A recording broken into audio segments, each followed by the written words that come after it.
दर्शाता है। ये वैश्विक चुनौतियों पर G20 देशों की एकजुटता और प्रतिबद्धता का भी प्रमाण है। एक्सेलेंसीज, 9वां P20 सम्मेलन लोकतांत्रिक मूल्यों, अंतर्राष्ट्रीय सहयोग तथा वैश्विक महत्व के विषयों एवं समकालीन चुनौतियों के समाधान के साझा संसदीय प्रयासों के लिए हमारी प्रतिबद्धता को दर्शाता है। लोकतंत्र हमारी सबसे अमूल्य विरासत है। लोकतंत्र हमारी जीवन शैली में, हमारे आचार में, हमारे विचार में, व्यवहार में है। एक तरह से ये हमारी संस्कृति और संस्कार में आत्मसात है। इसलिए जब हमारा देश आजाद हुआ था तब स्वाभाविक रूप से हमने संसदीय लोकतंत्र को अपनाया। वस्तुतः लोकतंत्र हमारे शासन तंत्र की पारदर्शिता और जवाबदेही का मूल आधार है। एक्सेलेंसीज, विशालता, विविधता और बहुलता भारत के लोकतंत्र की पहचान है। हमने 75 वर्ष के लोकतंत्र की गौरवशाली यात्रा में जन केंद्रित शासन के माध्यम से आम जनता के जीवन में सामाजिक और आर्थिक बदलाव किए हैं। वसुधैव कुटुंबकम की अवधारणा दरअसल हमारी संस्कृति का बुनियादी सिद्धांत है।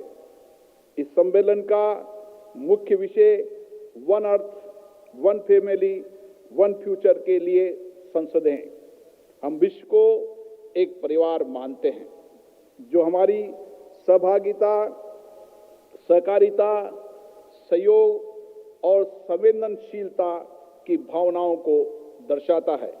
P20 में हम इस भावना को और मजबूत करेंगे। एक्सेलेंसी, पर्यावरण के विषय पर ठोस निर्णायक वैश्विक कार्य योजना आज समय की मांग है। भारत के माननीय प्रधानमंत्री जी ने मिशन लाइफ का जो विजन विश्व के समक्ष रखा, उस पर कल प्री समिट में विस्तृत चर्चा हुई।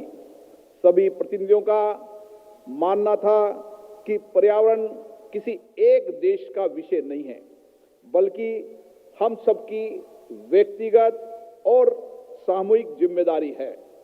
हम इसके लिए अपनी जीवन शैली में बदलाव करें जो पर्यावरण के संरक्षण के लिए उपयोगी हो। मुझे अत्यंत प्रसन्नता है कि इस मिशन को G20 समूह के सभी देशों की संसदों का भरपूर समर्थन मिला। सबने अपनी अपनी संसदों में मिशन लाइफ पर चर्चा करने तथा इसे जनता का जन आंदोलन बनाने का स्वरूप देने का भी संकल्प लिया। इसके लिए मैं आप सबका आभार व्यक्त करता हूं।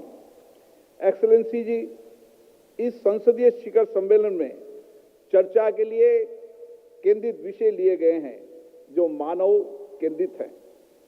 उन विषयों पर इस सम्मेलन में विस्तार से चर्चा होगी और उस चर्चा के बेहतर परिणाम भी निकलेंगे, ऐसी मेरी आशा है। सम्मेलन में सतत विकास लक्ष्यों की प्राप्ति पर, ग्रीन फ्यूचर के लिए सतत ऊर्जा ट्रांजिशन पर विचार होगा। इसके साथ ही विमेन डेवलपमेंट से विमेन लेड डेवलपमेंट तथा पब्लिक डिजिटल प्लेटफॉर्म से लोगों के जीवन में आए बदलाव परिवर्तन पर भी चर्चा होगी। एक्सेलेंसीज, सतत विकास लक्ष्य का उद्देश्य मानव के समग्र विकास के माध्यम से एक बेहतर विश्व का निर्माण करना है। भारत में SDG के लक्ष्यों को पाने के लिए नीतिगत योजनाएं बनाई गई है और आवश्यक होने पर कानून भी बनाए हैं। इस पर संसद में व्यापक चर्चा भी हुई है। विकास में पीछे रहे जिलों को आकांक्षी जिला मानकर हमने विकास के समकक्ष उन जिलों को लाने का नीतिगत फैसला किया है और इससे पूरे देश के अंदर एक समान विकास की अवधारणा विकसित हुई है।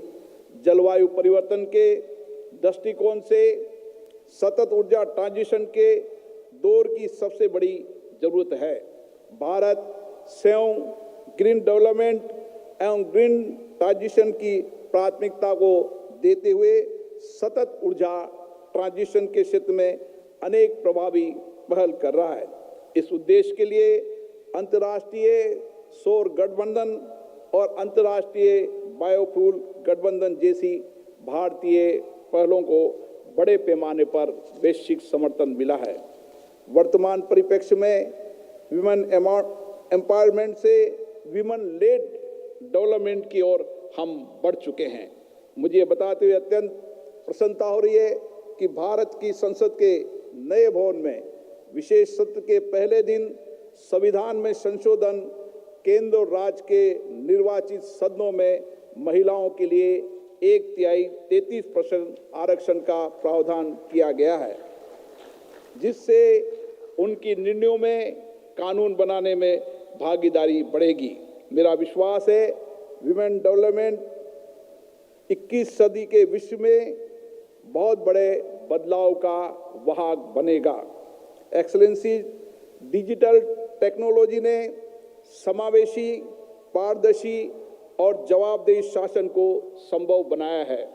सार्वजनिक डिजिटल प्लेटफॉर्म के माध्यम से हम समाज के अंतिम व्यक्ति के जीवन में बदलाव लाने में सफल हुए हैं।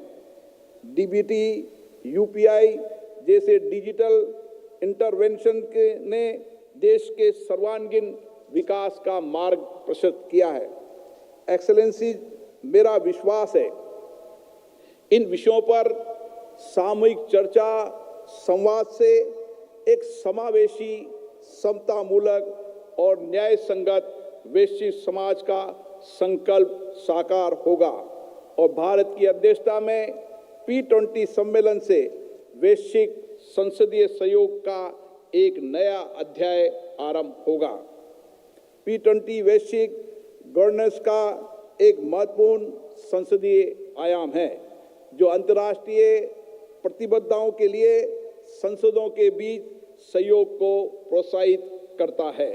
एक्सेलेंसी, जिन महत्वपूर्ण विषयों पर चर्चा होगी, वह चर्चा हमारी संसदों के अंदर भी आगे चलती रहे। इन विषयों पर व्यापक मंथन के बाद नीतियों एवं योजनाओं तथा आवश्यक होने पर कानून का निर्माण भी करें।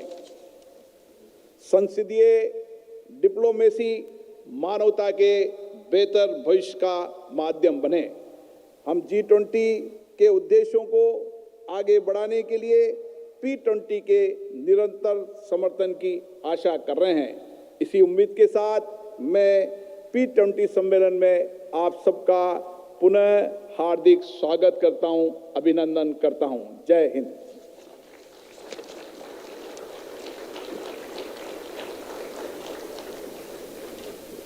Thank you, Honorable Lok Sabha Speaker, Mr. Om Birla. And now I take this opportunity to humbly request His Excellency, Mr. Duarte Pacheco, to kindly present his address.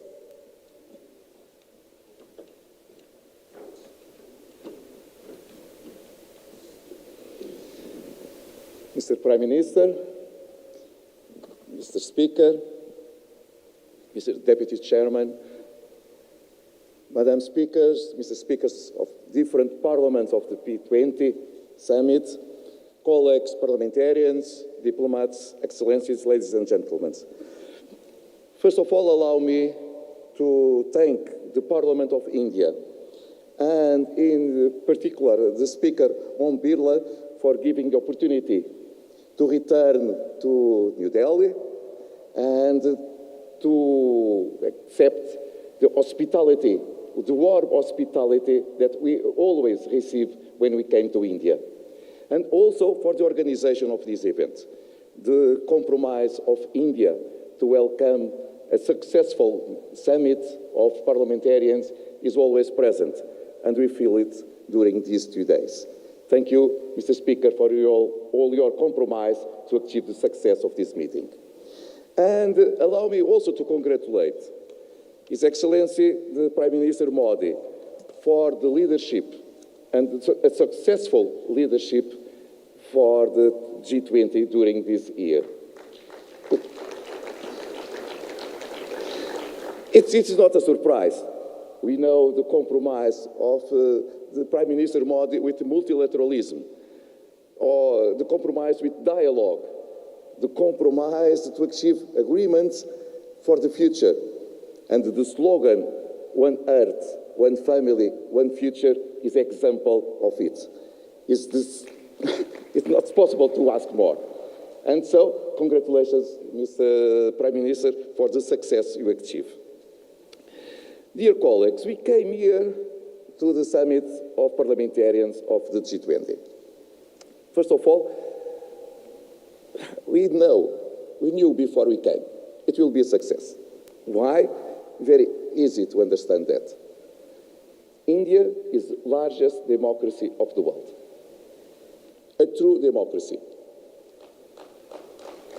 And there is no democracy without parliamentarians, without a parliament. We can find other kind of regimes. But if we talk about a democracy, we need to talk about parliaments. And so the relevance given to the parliamentarians and to the parliament itself is very high here in India. And so it's easy to understand, before we came, that the compromise to join parliamentarians and speakers from the G20, together with other countries also invited, we will work very hard to achieve the success of the summit. Democracy and parliamentarians and parliaments are both sides from the same coin. And so here we are, in India, in New Delhi, in this summit of parliamentarians, a summit of democracy. Thank you for all the hospitality, dear colleagues. And also, we need to say that it is very important to remember when this kind of summit was born in Argentina a few years ago, and the success of what we achieve now.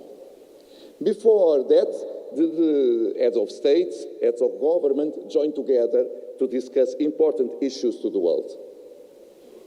But we parliamentarians represent the people of the world. And so we should also work together to achieve the success we wish to our people.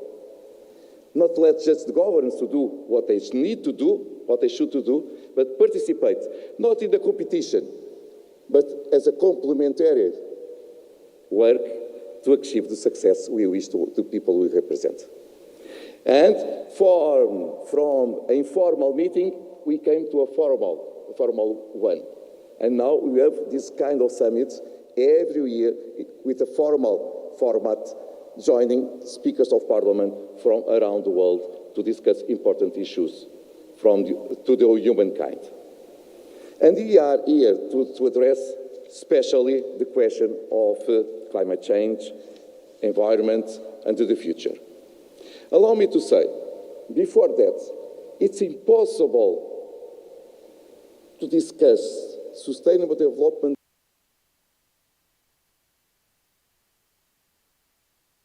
goals and talk about future without peace.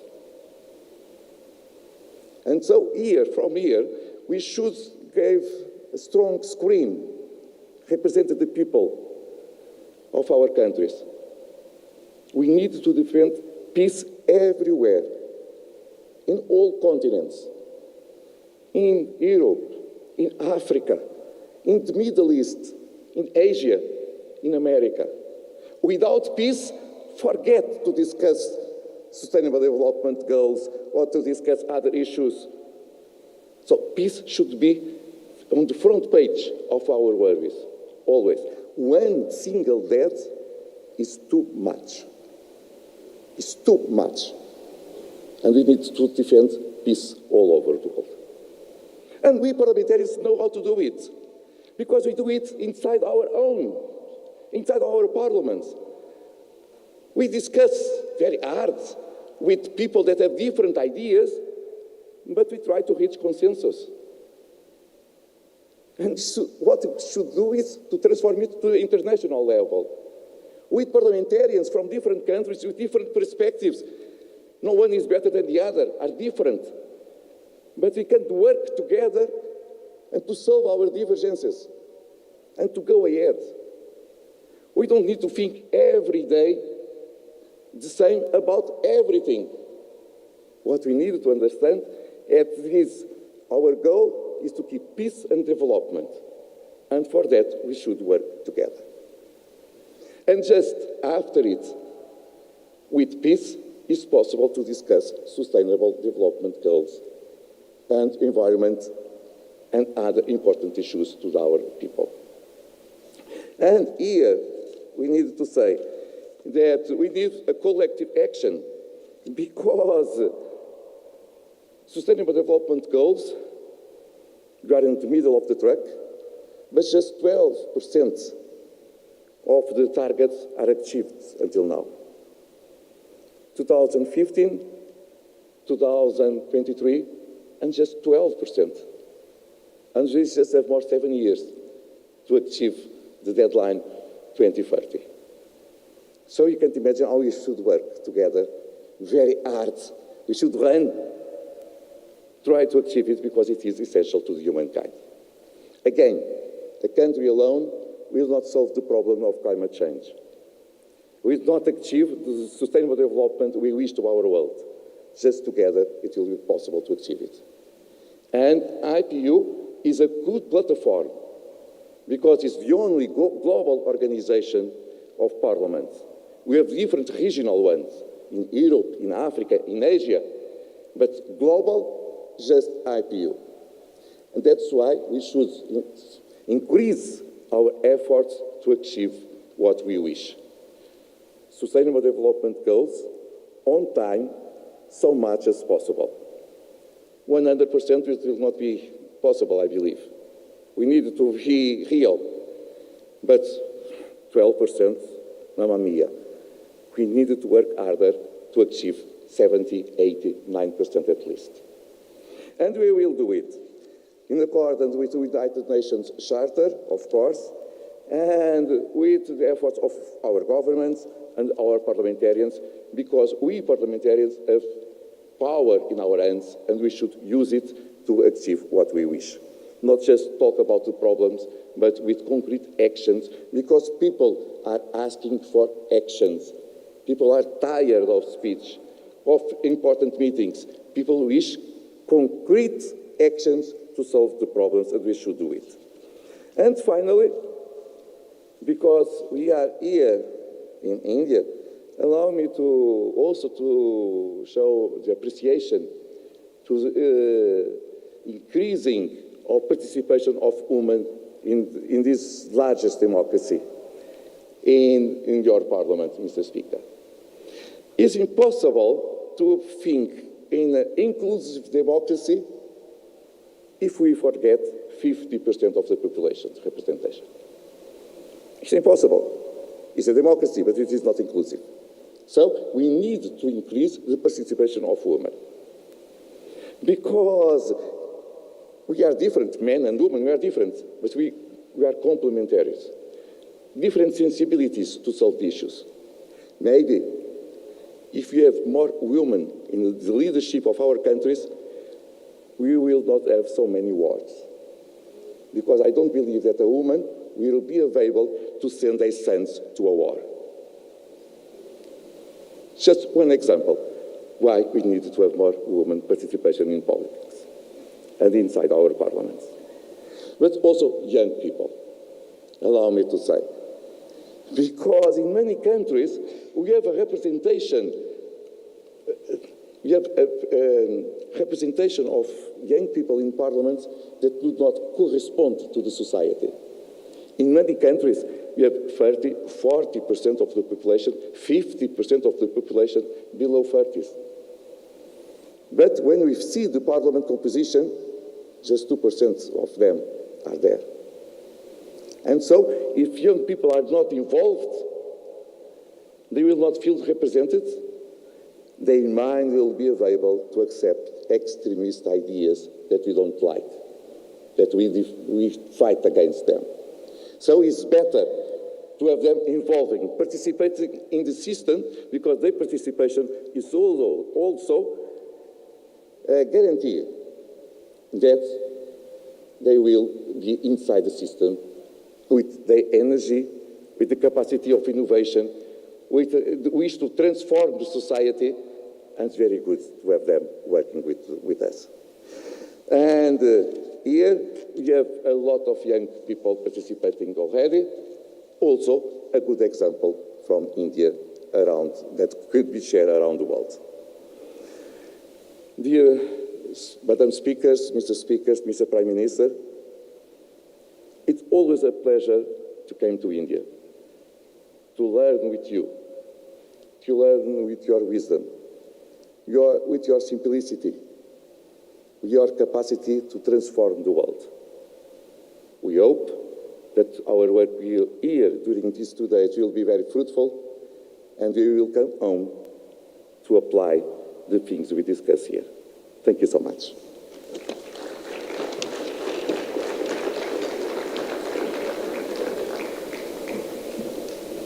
Thank you, His Excellency, Mr. Duarte Pacheco, President IPU. Respected ladies and gentlemen, I now make a humble request to the Honorable Prime Minister of India, Shri Narendra Modi, to address this august gathering.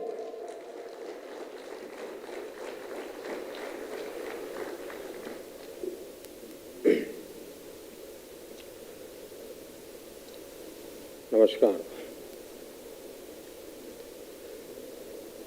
G20 parliamentary speaker summit में मैं आप सभी का 140 करोड़ भारतवासियों की ओर से हार्दिक स्वागत करता हूं। ये समिट एक प्रकार से दुनिया भर की अलग अलग पार्लियामेंट्री प्रैक्टिसेस का महाकुंभ है। आप सभी डेलीगेट्स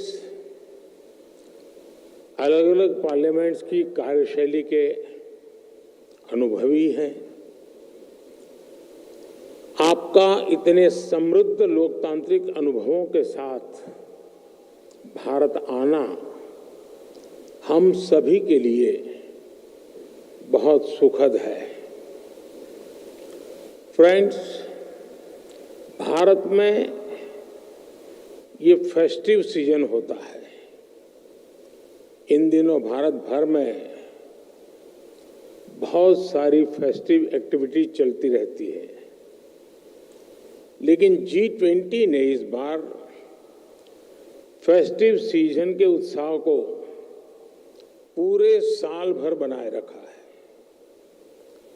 हमने पूरे साल G20 के डेलीगेट्स को भारत के अलग अलग शहरों में होस्ट किया। इससे उन शहरों में फेस्टिविटी का माहौल बना रहा। इसके बाद भारत ने मून पर लैंड किया। इसने पूरे देश में सेलिब्रेशन को और बढ़ा दिया। फिर हमने यहाँ दिल्ली में ही एक सफल G20 समिट को होस्ट किया और अब यहाँ ये P20 समिट हो रही है। किसी भी देश की सबसे बड़ी ताकत उसके लोग होते हैं, उसके लोगों की इच्छा शक्ति होती है। ये समिट आज लोगों की इस ताकत को भी सेलिब्रेट करने का माध्यम बनी है। साथियों, P20 समिट उस भारत भूमि पर हो रही है जो मदर ऑफ डेमोक्रेसी है, जो दुनिया की सबसे बड़ी डेमोक्रेसी है। दुनिया की विभिन्न पार्लियामेंट्स के प्रतिनिधि के तौर पर आप जानते हैं कि पार्लियामेंट्स डिबेट और डेलिब्रेशंस का महत्वपूर्ण स्थान होती है। हमारे यहाँ हजारों वर्ष पहले भी डिबेट्स और डेलिब्रेशंस के बहुत ही सटीक उदाहरण है। हमारे करीब 5000 साल से भी पुराने ग्रंथों में, हमारे वेदों में सभाओं और समितियों की बात कही गई है। इनमें एक साथ आकर समाज के हित में सामूहिक निर्णय लिए जाते थे। हमारे सबसे पुराने वेद ऋग्वेद में भी कहा गया है, संगच्छध्वम संवदध्वंसम मनासी जानताम, यानी हम एक साथ चलें, हम एक साथ बोलें और हमारे मन एक हो। हमारे यहाँ तब भी ग्राम सभाओं में डिबेट के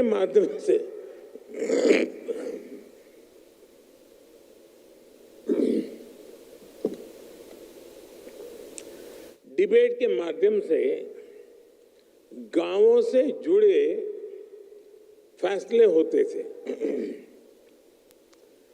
ग्रीक दूत मैगस्थनीज ने भी भारत में जब इस तरह की व्यवस्था को देखा था तो वो हैरान हो गए थे। उन्होंने भारत के विभिन्न राज्यों के इस सिस्टम पर विस्तार से लिखा है। आप ये जानकर भी हैरान रह जाएंगे कि हमारे यहाँ तमिलनाडु में 9th सेंचुरी का एक शिलालेख है। इसमें विलेज लेजिस्लेटिव्स के रूल्स और कोड्स का उल्लेख है। और आपके लिए ये जानना भी बहुत दिलचस्प होगा कि 1200 साल पुराने उस शिलालेख पर यहां तक लिखा हुआ है कि किस मेंबर को किस कारण से किस परिस्थितियों में डिस्क्वालीफाई किया जा सकता है। ये 1200 साल पहले की बात मैं कर रहा हूं। मैं आपको अनुभव मंटपा के बारे में भी बताना चाहता हूं। मैग्ना कार्टा से भी पहले 12वीं शताब्दी में हमारे यहां अनुभव मंटपा की परंपरा रही है। इसमें भी डिबेट और डिस्कशन को एनकरेज किया जाता था।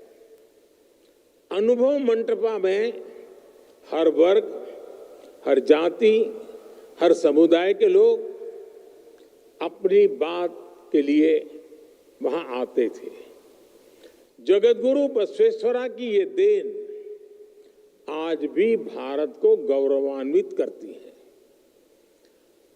5000 साल पुराने वेदों से लेकर आज तक की ये यात्रा संसदीय परंपराओं का ये विकास सिर्फ हमारी ही नहीं बल्कि पूरे विश्व की धरोहर है। साथियों, समय के साथ भारत की संसदीय प्रक्रियाओं में निरंतर सुधार हुआ है। ये प्रक्रियाएं और सशक्त हुई है। भारत में हम लोग जनरल इलेक्शंस को सबसे बड़ा पर्व मानते हैं। 1947 में आजादी के मिलने के बाद से अभी तक भारत में 17 जनरल इलेक्शन और 300 से अधिक स्टेट असेंबलीज इलेक्शंस हो चुके हैं। भारत दुनिया का सबसे बड़ा इलेक्शन ही नहीं कराता, बल्कि इसमें लोगों का पार्टिसिपेशन भी लगातार बढ़ रहा है। 2019 के जनरल इलेक्शन में देशवासियों ने मेरी पार्टी को लगातार दूसरी बार विजयी बनाया है। 2019 का जनरल इलेक्शन ह्यूमन हिस्ट्री की सबसे बड़ी डेमोक्रेटिक एक्सरसाइज थी। इसमें 60 करोड़ यानी 600 मिलियन से अधिक वोटर्स ने हिस्सा लिया है। आप कल्पना कर सकते हैं, तब भारत में 91 करोड़ यानी 910 मिलियन रजिस्टर्ड वोटर्स थे। ये पूरे यूरोप की कुल पॉपुलेशन से भी अधिक है। भारत के कुल रजिस्टर्ड वोटर्स में उसमें से 70% के आसपास का टर्नआउट ये दिखाता है कि भारत में पार्लियामेंट्री प्रैक्टिसेस पर लोगों को कितना ज्यादा भरोसा है। और इसमें भी एक इम्पोर्टेंट फैक्टर महिलाओं का सबसे अधिक पार्टिसिपेशन रहा। 2019 के इलेक्शन में भारत की महिलाओं ने रिकॉर्ड संख्या में वोट डाला। और साथियों, सिर्फ संख्या में ही नहीं, बल्कि पॉलिटिकल रिप्रेजेंटेशन के मामले में भी भारत के चुनाव जैसा उदाहरण आपको दुनिया में नहीं मिलेगा। 2019 के जनरल इलेक्शन में 600 से ज्यादा पॉलिटिकल पार्टीज ने हिस्सा लिया था। इन चुनाव में 1 करोड़ यानी 10 मिलियन से ज्यादा गवर्नमेंट एम्प्लॉयज ने इलेक्शन का काम किया था। चुनाव के लिए देश में 1 मिलियन यानी 10 लाख से ज्यादा पोलिंग स्टेशन बनाए गए थे।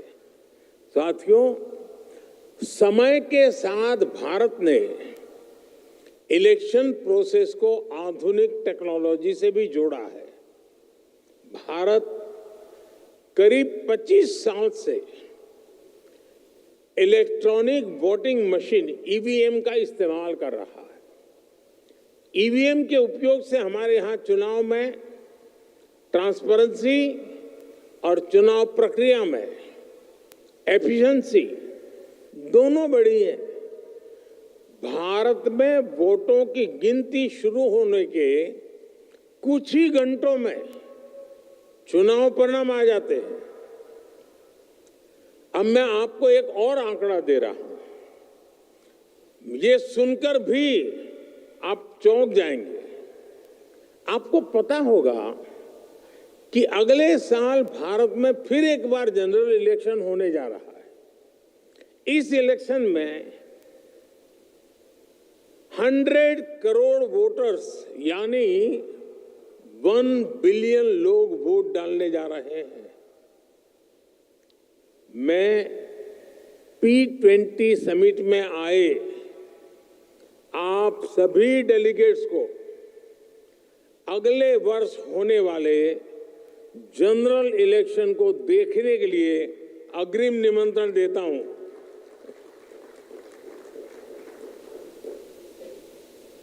भारत को आपको एक बार फिर होस्ट करने में बहुत खुशी होगी।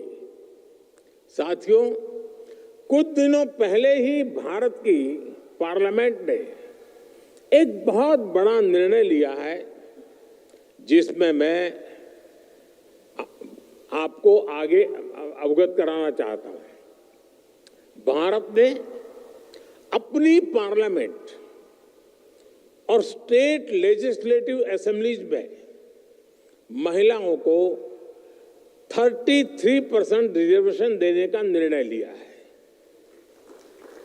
भारत में लोकल सेल्फ गवर्नेंस इंस्टीट्यूशंस में करीब 32 लाख यानी 3 मिलियन से अधिक इलेक्टेड रिप्रेजेंटेटिव्स हैं।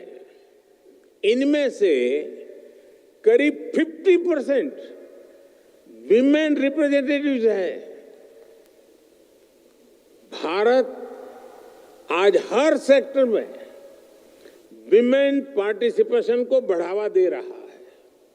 हमारी संसद द्वारा लिया गया हाल का फैसला हमारी संसदीय परंपरा को और समृद्ध करेगा।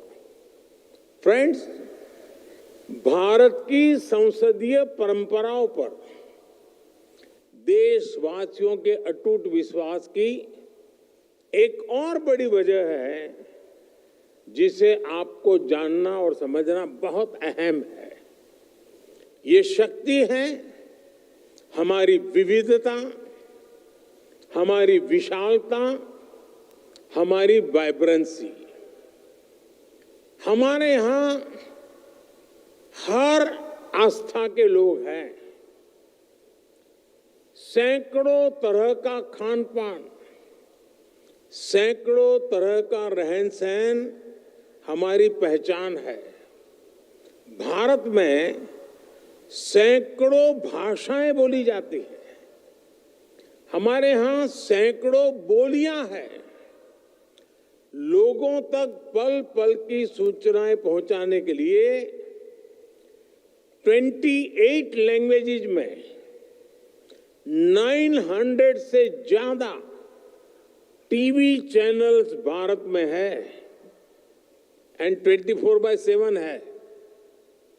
करीब 200 लैंग्वेजेस में हमारे यहाँ 33,000 से ज्यादा अलग अलग न्यूज़पेपर्स पब्लिश होते हैं। हमारे यहाँ सोशल मीडिया के अलग अलग प्लेटफॉर्म्स पर लगभग 3 बिलियन यूजर्स हैं। इससे पता चलता है कि भारत में इंफॉर्मेशन का फ्लो और फ्रीडम ऑफ स्पीच उसका लेवल कितना विराट है, कितना सशक्त है। 21वीं सदी की इस दुनिया में भारत की ये वाइब्रेंसी, विविधता में एकता हमारी बहुत बड़ी शक्ति है। ये वाइब्रेंसी हमें हर चुनौती से लड़ने की, हर मुश्किल का मिलकर समाधान करने की प्रेरणा देती है। फ्रेंड्स, दुनिया के अलग कोनों में जो कुछ भी घट रहा है उससे आज कोई भी अछूता नहीं है। कॉन्फ्लिक्ट्स और कन्फ्रंटेशन से आज दुनिया संकटों से जूझ रही है। इन संकटों से भरी दुनिया किसी के भी हित में नहीं है। मानवता के सामने जो बड़ी चुनौतियां हैं उनका समाधान एक बटी हुई दुनिया नहीं दे सकती। यह शांति और भाईचारे का समय है, साथ मिलकर चलने का समय है, साथ आगे बढ़ने का समय है।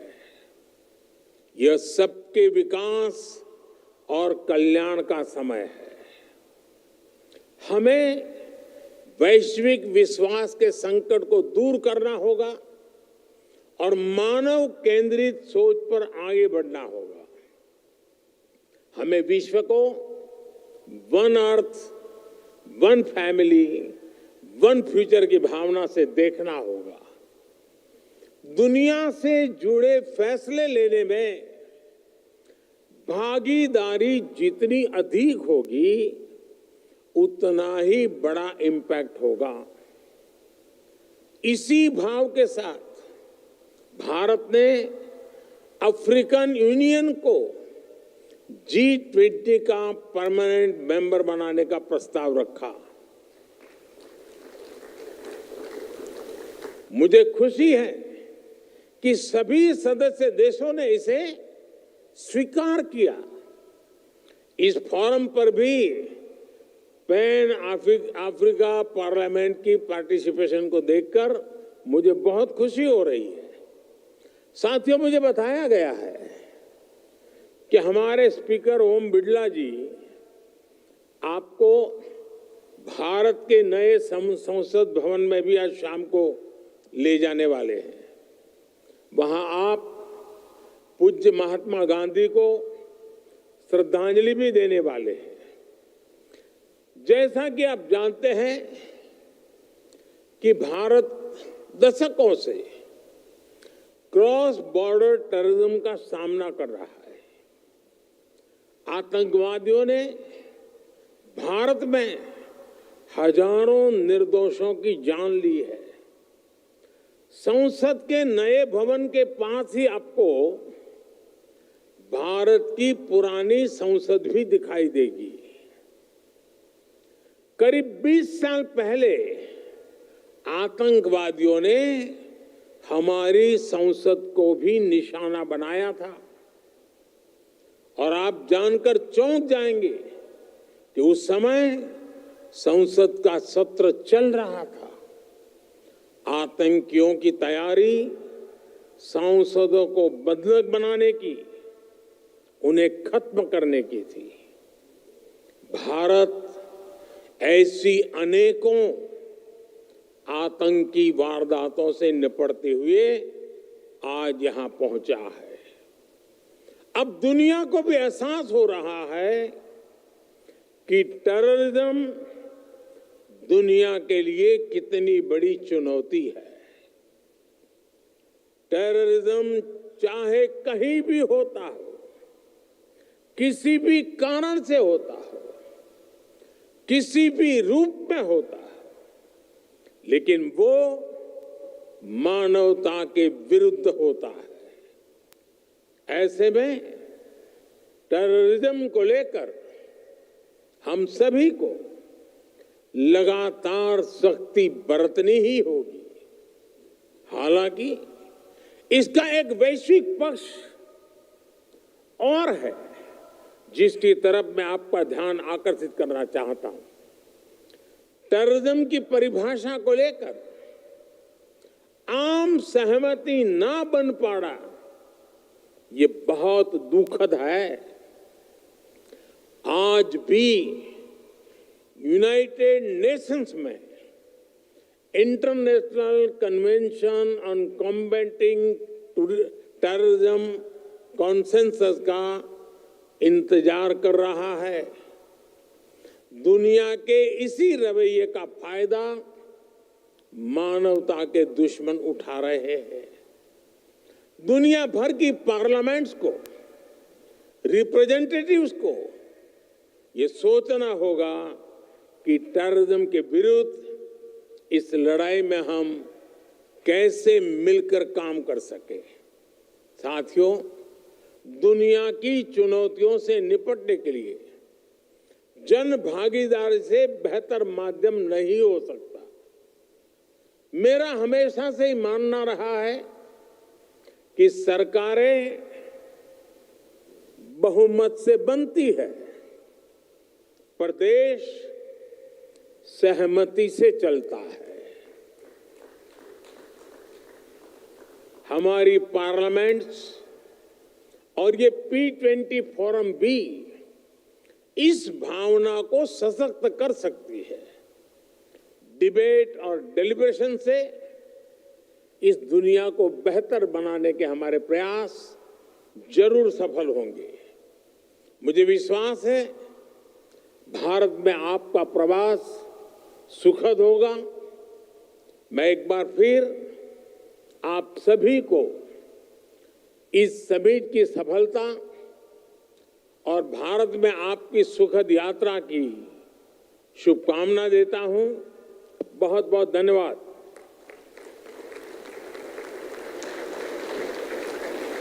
Honorable Prime Minister, thank you very much for your insightful address.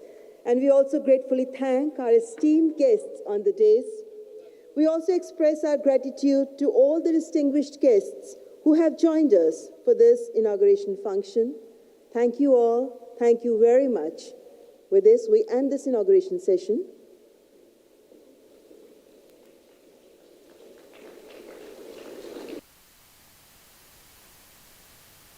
Saying, hey, Nicolo, you had 15 minutes of 15 has become 20, has become 25.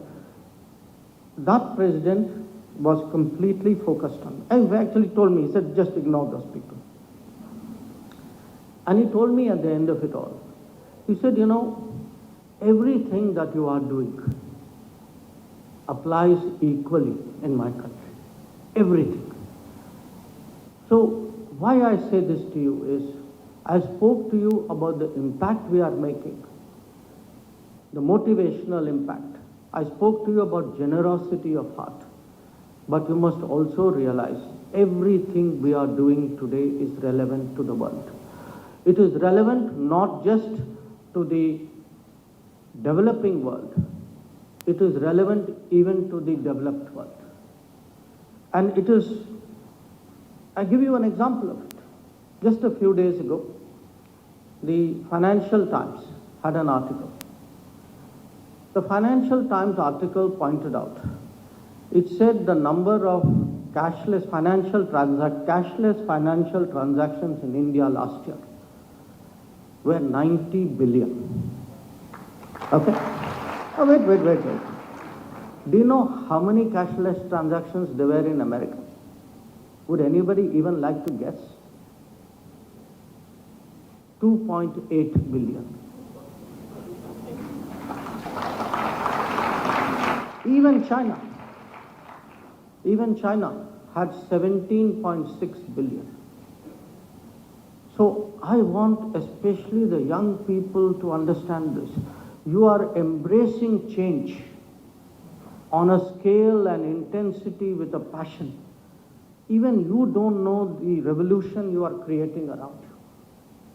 This is today the new India. This is the India which, if it carries on for the next 25 years, will be the Viksit Bharat that we are all aspiring to. So, I must tell you, the reason the Foreign Minister has come is to draw encouragement, hope, sustenance from all of you, but also tell you that this 25 years is your era. It's your achievements, your talents, your motivation that will decide really where India is going. Now, I have spoken to you about the world, about, in a way, some of the achievements which has had an impact. But the truth is also, the world is a very tough place. The world is a very tough place. You can see that. You saw it during COVID. You can see it in terms of today, the impact of conflict. You can see it in terms of the security challenges. You can see it in terms of climate events. So, but what is necessary for all of us to understand is that the world matters to us. That era where the world was beyond our borders and we were safe inside our borders, that era is now over. Borders are actually, in terms of sovereignty, extremely important. But when we speak about globalization, everything that happens in the world outside will impact your life, and everything you are doing here, particularly if you're doing it on scale, in terms of a different level of achievement, that will also impact the world. And I say this to you because this is today the world in which we have assumed the G20 presidency. So why is our G20 presidency different? Because, there have been other countries who have done G20 for a variety of reasons. The first reason is actually the chair. The fact is, India has assumed the G20 presidency at a moment when India is mattering more and more to the world. It is mattering more to its world, partly because of our economic achievements. That from number 12 or number 10, we have now become the number 5 economy. It is mattering because today, whether it's technology, it could be digital, it could be our talent. I gave you Chandrayaan as an example, but you can see it in other ways as well. That we are today recognized as essential to the global workplace, to the global talent pool. It matters because we also today have demonstrated a capability. We have demonstrated a capability of helping other countries. I spoke to you about vaccine supplies, but you can see even today in, some country has an earthquake. Turkey had an earthquake earlier this year. We were among the first countries who were able to send a contingent out there to rescue people. But it's also because we look after our people. The respect that we get in the world because we look after our people. When we went into Ukraine under Operation Ganga to get our students out, or when we went to Sudan under Operation Kaveri to rescue people, 5,000 people who are working in Sudan. So in the eyes of the world today, it is our economic achievements, it's our technology capabilities, it's our talent pool, it is actually our capabilities, and it is a fact that all of this is done as a democracy. This combination puts India in a very special position, and therefore India's presidency of the G20 has expectations and responsibilities which are very exceptional. Now, one part of it is, as I say, it's about us and how we are perceived. But it's also the decisions we made about how we are going to conduct our presidency. Typically, a presidency is done in meetings. I have attended maybe more than 10 G20 meetings in my life. Mostly conference hall hota hai, log aate hain, airport se conference hall jate hain, meet, have a dinner, sign some piece of paper and you go. So if you look at the impact on the society or the input of the society, there is very little. This G20 presidency is completely different. We use the word Jan Bhagidari, and truly we mean it. This is the first G20 certainly I have seen in my long career, where the people of the country, where every region, multiple cities, different walks of life, from colleges to professional associations to the ordinary citizen, feels connected to that G20. And we are doing it because in Prime Minister Modi's view, in his vision, we want to use the G20 to prepare to make the world ready for India, that India which all of you are going to make. We also want India to be ready for the world.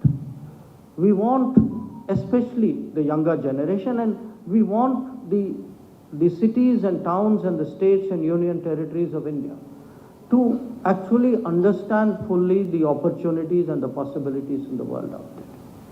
And in the last year, the difference we have been able to make is we have not done the G20 as an official program, we have done it as a national celebration. And that is actually a G20 with a difference. Now, what is the challenge in the G20? There are two big challenges.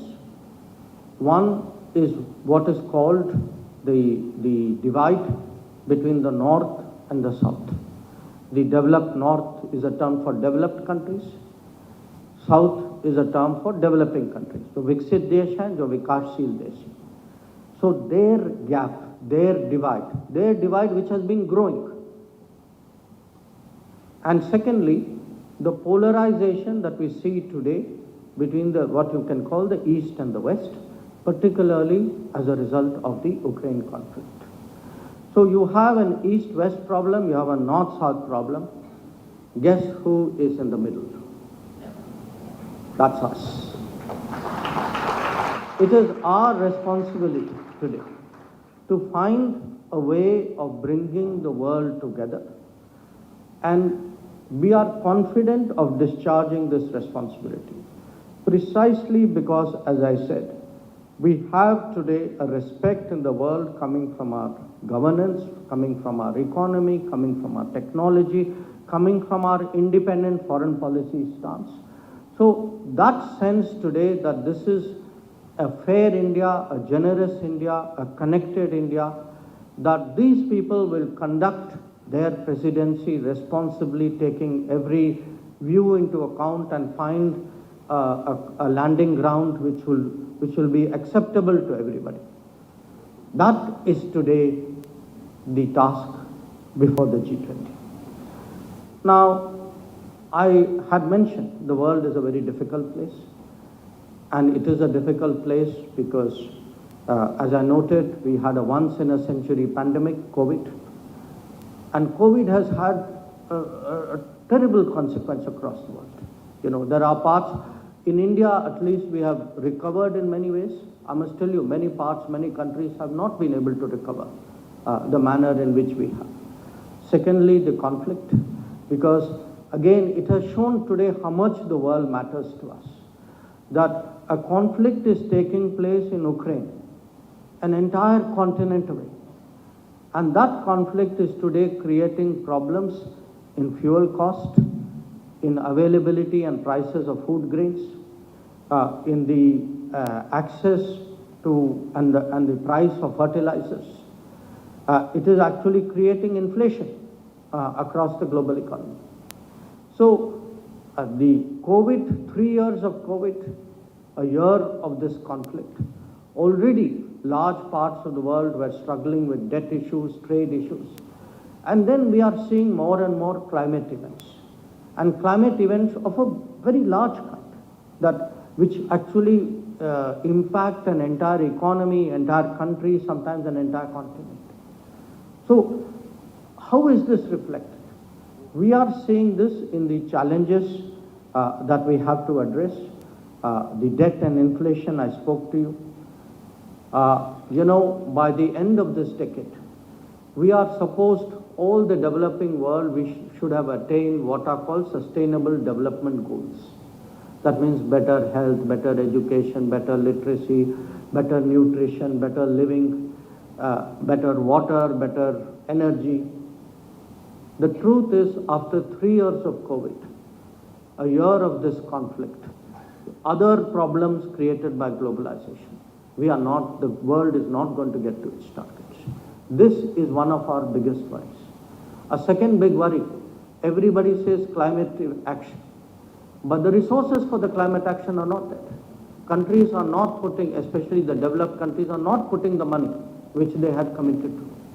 So how do we today address these problems? These are really the big concerns. And these concerns, it starts somewhere, it will end up somewhere else. I mean, the moment, for example, you see that there is less resource for education or for health, in almost every society, the impact is borne more by girls than by boys. Because every family, family in the world prioritizes. So what happens is, you can have a situation where the resources of the society are less. We think of it as a budget problem, we think of it as a debt problem, but it is finally a social problem. That if there is somebody who doesn't go to school, sadly, it is often the girl who doesn't go to school. If somebody's health or there's a shortage of food, So all the progress that the world has made in terms of health, in terms of nutrition, in terms of gender, in terms of education and literacy. Today, these are the question marks which are facing the world. This is why today our G20 presidency is exceptionally important. That we have to get the world to focus on the real problems. These are the real problems of the world. And when we take the lead, because as I said, we are seen as a fair country, we are seen as a generous country, we are seen as a country which has always thought of the world while thinking of itself. So we have the credibility today to lead, especially in the last 10 years, when people have seen, the world has seen, we have built an inclusive society in India. And they know that a country which builds inclusiveness at home will also support justice abroad. So what we did this year was that we started our G20 in a very unusual way.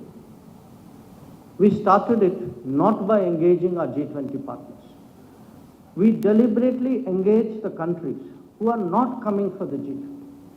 We asked 125 countries who are the developing countries of the world and told them, saying, look, we will be talking to those 20 and there are another 9 countries who will be guests.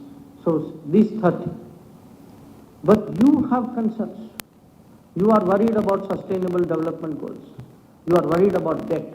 You are worried about climate. You are worried about gender. You are worried about health. So we sat with them, Prime Minister himself and many of us ministers. We sat with 125 countries in January of this year for what we called the Voice of the Global South. So this G20 will be a different G20 because we have made Global South not only part of the lexicon of international relations, we have put Global South on the conscience of the world. That is what will actually play out in the first week of September. So do understand today that in all of this, our achievements, our capabilities, everything that we have done, because I must tell you, when, as someone who probably spends half my time traveling abroad, the world is fascinated by what is happening in India. That when the conversation I spoke to you about, that when I tell a foreign leader, we give food support to 800 million people, they cannot believe that number. When you tell them that under, say, Mudra, we give loans to 400 million people, that under Awas Yojana, and all of this is in the last 10 years, that in 10 years, 150 million people are living in new homes because of the support given by the government. 95 million women today are not breathing firewood because of the Ujjwala program. That you have, as I said, Anna Yojana, 80 crores, 800 million people who get the essential nutrition because of food from the government. Or under the Jan Arogya Yojana, 1/3 of our country, more than 1/3 of our country today, is actually getting access to health. And all of this is possible, just like those cashless financial transactions. It is possible because we have today made that big leap into becoming a digital society. That digital society is the basis for the good governance that we have seen for the last 10 years. And if we can take it forward for another generation, for 25 years more, I can assure you that we will be in a completely different zone. So what I would like to do is finally, because I want to leave some time for questions.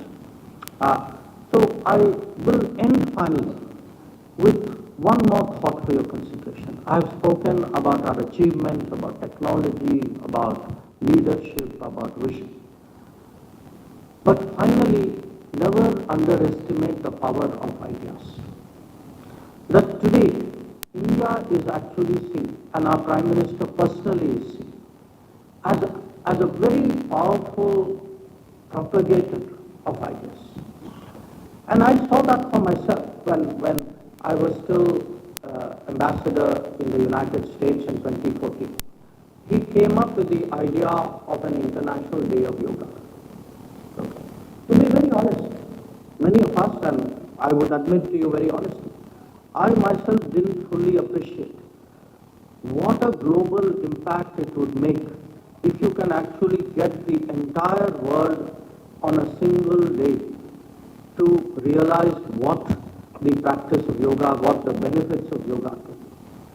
And if you see since then, we have changed the world's thinking about solar energy through the international. Today, we are trying to change the world's food habits through the International Year of Millets. We have created a collective way of responding to disasters through a coalition of disaster response. In fact, one of the really imaginative ideas is something called One Sun, One World, One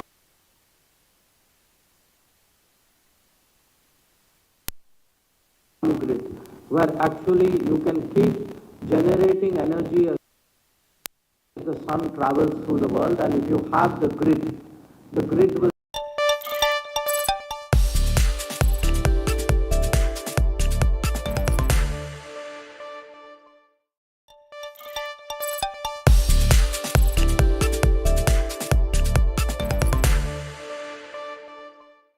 Let me welcome Mr. N. Ganapathy Subramaniam, the Executive Director and